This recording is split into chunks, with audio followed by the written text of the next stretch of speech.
Good morning, students. Today we shall define two important terms. One is the mass defect, another is the binding energy. Both are very important from your exam point of view. Usually there will be a 5 marks problem based on mass defect and binding energy. So let us come to the first term, mass defect. Let us consider the formation of a very simple nucleus. Let us say the nucleus is 2He4. It is a helium nucleus. So how many protons and neutrons are there in the helium nucleus? So 2 gives you the number of protons. So it contains 2 protons. And how many neutrons are there? 4 minus 2. That is, it contains 2 neutrons. So a helium nucleus consists of 2 protons and 2 neutrons. So symbolically I have shown it here. P stands for 2 protons and N stands for 2 neutrons.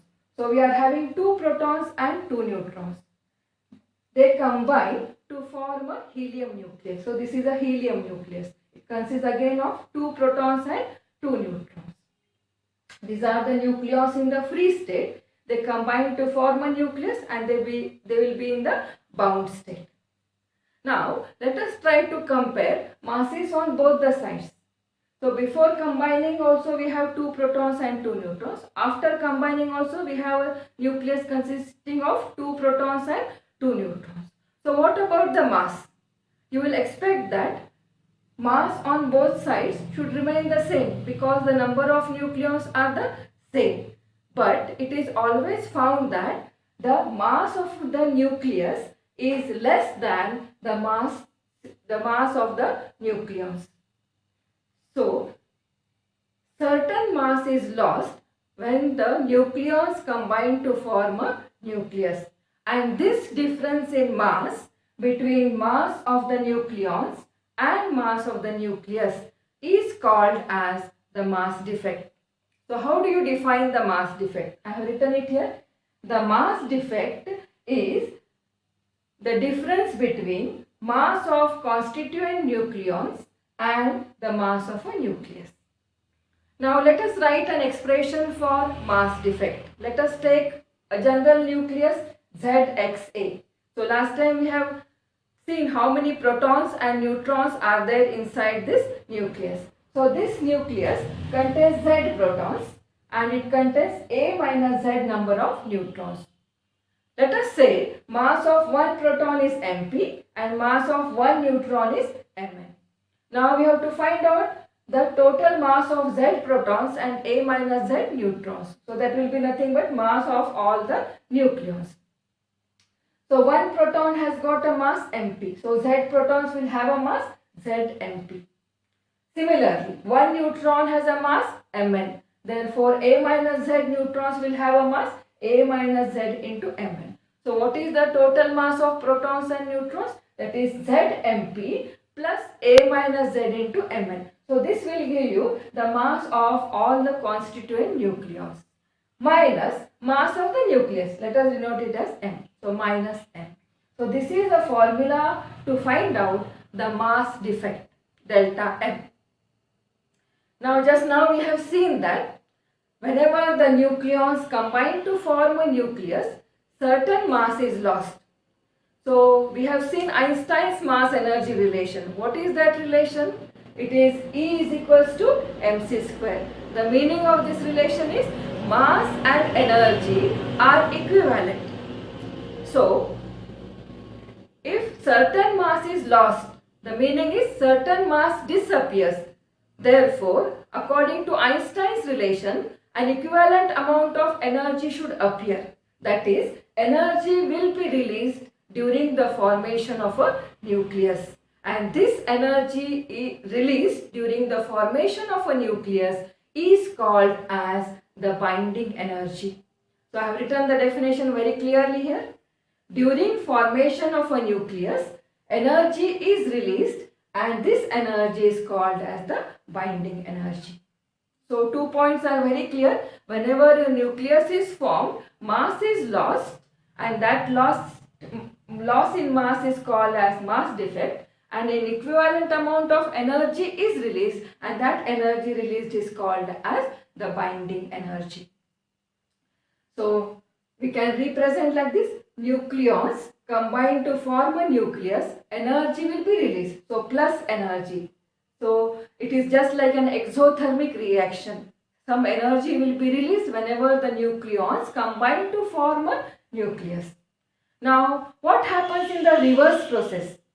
So reverse process is, instead of forming a nucleus, you break the nucleus into its constituent nucleons. What is needed for that? So if you want to break a nucleus into its constituent nucleons, you have to add certain amount of energy, plus energy. Means you have to supply certain energy to the nucleus, then only it will break into its constituent nucleons. And the same energy is nothing but the binding energy. So other definition is what? The energy required to break a nucleus into its constituent nucleons.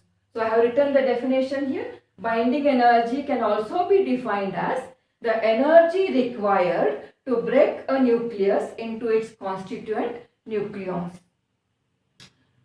So there are two ways of defining the binding energy. One way is energy released during the formation of a nucleus, or else the energy required to break a nucleus into its constituent nucleons.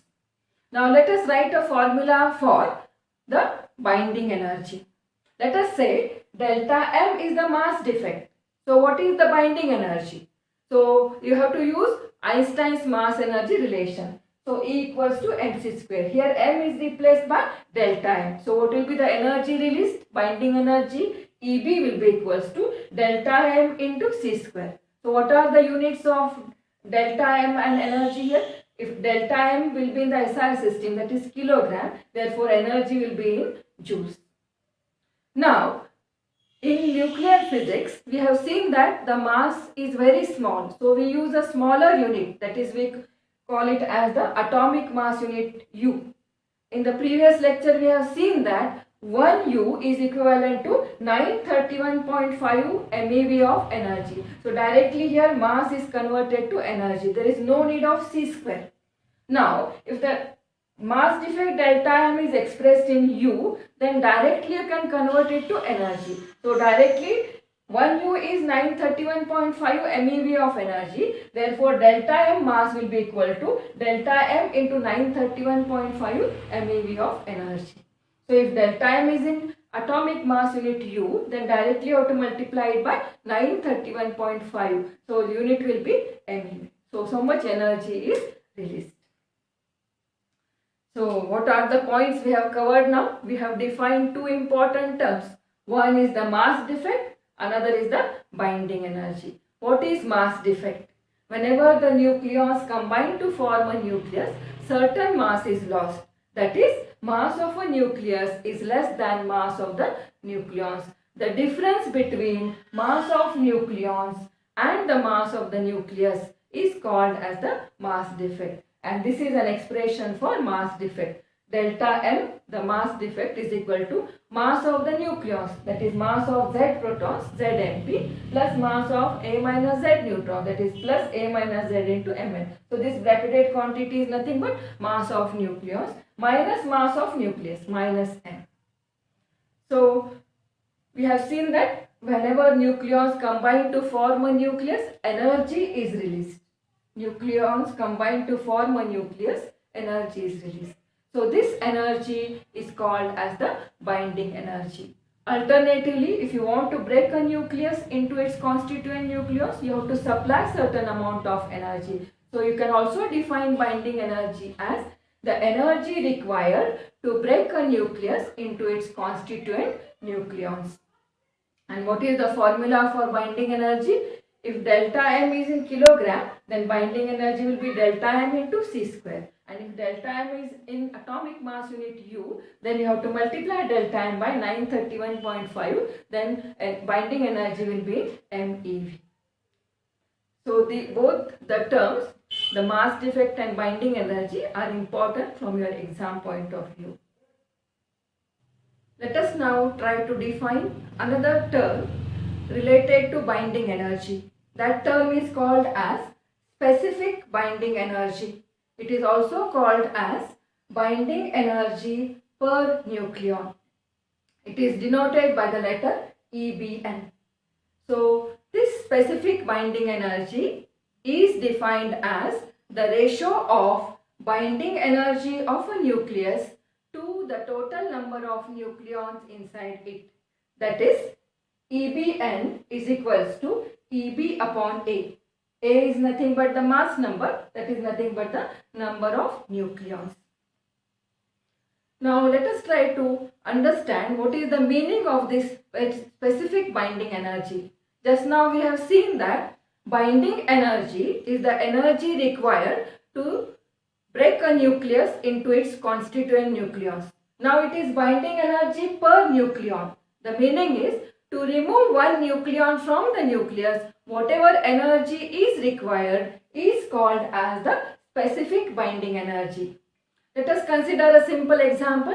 Let us say you have two nuclei. One nucleus has got specific binding energy 1 MeV and the another nuclei has got a higher specific binding energy. Let us say it is 10 MeV.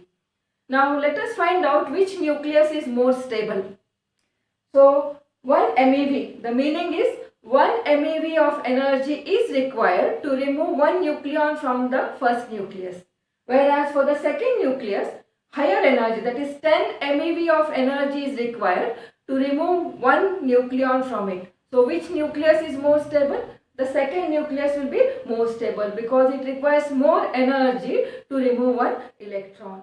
So the meaning is, if the specific binding energy increases, then the stability of the nucleus also increases. Or else you can state like this: specific binding energy is the measure of stability of a nucleus. So this is all about the term specific binding energy. Now we shall go to another interesting point in the chapter, and that is nuclear force. So this nuclear force is very complex in nature and you don't have any mathematical expression for it. So what is this nuclear force? So just now we have seen that a nucleus is made up of protons and neutrons. So all these protons and neutrons coexist inside a single nucleus. So there should be some strong attractive force that binds all the nucleons inside the nucleus. That is why they coexist together. So that binding force, so that strong attractive force that binds the nucleons, so that force is called as the nuclear force. So how do you define a nuclear force? It is a strong attractive force that binds the nucleons inside a single nucleus. Now frequently a question is asked on nuclear force for 3 marks. So the question will be, write any 3 characteristics of a nuclear force or mention the features of a nuclear force. So now we shall study the characteristics of a nuclear force. So what are the characteristics? So last year you have studied the 4 fundamental forces in nature, that is the gravitational force, electromagnetic force, weak nuclear force and the strong nuclear force. So you know that amongst all the 4 forces, strong nuclear force is the strongest force in nature. So that is this strong nuclear force. So actually inside the nucleus, nucleons are there. Nucleons means protons and neutrons are there. So protons are positively charged. So between 2 protons there will be electrostatic force of repulsion, and because the nucleons have got certain mass, there will be gravitational force between them. So which is dominating? So it is found that the nuclear force is 100 times stronger than the electrostatic force of repulsion between the protons, and it is 10 raised to 38 times stronger than the gravitational force between nucleons. So nuclear force is the strongest force in nature. So this is the first characteristic. Now second one. So does it depend upon the charge? Is it charge dependent or charge independent? So it is found that the nuclear force is charge independent. What is the meaning of the word charge independent? You have protons and neutrons inside the nucleus. Protons are positively charged, whereas neutrons are electrically neutral. Now how many forces are possible between the nucleons. So there can be force between two protons, we call it as the pp force. There can be force between two neutrons, it is called as the NN force. And there can be force between a neutron and a proton, we call it as the NP force. And it is found that the pp force is equals to the NN force is equals to the NP force. The meaning is the nuclear force does not depend upon the charge of the nucleons. So it is charge independent. So this is the second feature of the nuclear force. Now third feature is it is spin dependent. So because the nucleons have spinning motion, they possess spin. So the spin of two nucleons can be either parallel or it can be anti-parallel. So in which case the nuclear force is more. It is found that the nuclear force with nucleons with parallel spin is more than the nuclear force with nucleons with the anti-parallel spin. So for parallel spin, the nuclear force becomes more. So it depends upon the spin. The next characteristics, it is a short range saturated force. So what do you mean by the short range force? Let us take an example of a very heavy nucleus. Let us say you have a nucleus 92 uranium 235. So this is a heavy nucleus. So inside the nucleus there are 235 nucleons. Now this nuclear force has got a very short range. The range is only 2 to 3 Fermi. That is, each nucleon does not interact with all the nucleons inside the nucleus. Each nucleon interacts only with its near neighbors, the nucleons which are very close to it. So we call it as a short range force. And this nuclear force does not depend upon how many nucleons are present inside it. So it does not depend upon the mass number. So it is independent of the mass number. It is same for light nuclear and it is same also for the heavy nuclear. So it is almost constant for light and heavy nuclear. It is independent of mass number. Because it has got a constant value, we say that it is a saturated force. So the third feature of a nuclear force is it is a short range saturated force. And another feature of a nuclear force is it does not obey the inverse square law. So many a times you have learnt about the inverse square law. So force between two charges, that is the electrostatic force given by Coulomb's law. You have seen that the force is inversely proportional to the square of the distance. Even the gravitational force between two masses is inversely proportional to the square of the distance. So, do the nuclear forces obey the inverse square law? The answer is the nuclear forces do not obey the inverse square law. And it is found that, let us say, suppose r is the distance between two nucleons. Let us measure the distance in Fermi. I have told you about Fermi. 1 Fermi is 10 raised to minus 15 meters.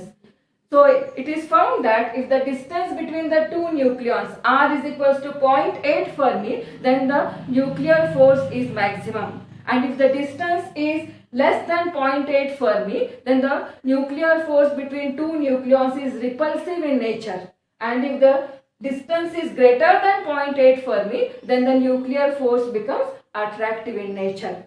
And if the distance between two nucleons is very large, that is about 10 Fermi, then the nuclear force becomes equals to 0. So in all, the nuclear force does not obey the inverse square law. So these are some of the features of the nuclear forces. So let us summarize what we have done now. The first term we have defined is the specific binding energy. What is the definition of specific binding energy? It is defined as the binding energy of a nucleus to the number of nucleons inside it. And it is a measure of the stability of a nucleus. If the specific binding energy is more, the nucleus will be more stable. Then next point we have covered is a nuclear force. What is a nuclear force? It is a strong attractive force that binds all the nucleons inside a nucleus. What are the features of a nuclear force? First feature is it is the strongest force. Second one, it does not depend upon the charge. It is charge independent. Third feature is it is spin dependent. It depends upon the spin. And fourth feature is it is a short range force and saturated in nature. It is a short range saturated force. And the next feature is it does not obey inverse square law. So in the exam, if the question is asked for 3 marks, like what are the features of a nuclear force, just you can mention only 3 lines. It is strongest force, it is charge independent, spin dependent, it is a short range saturated force, or it does not obey inverse square law. Any 3 features you can write for 3 marks. So it is important from your exam point of view. So this is all for today's session. Thank you.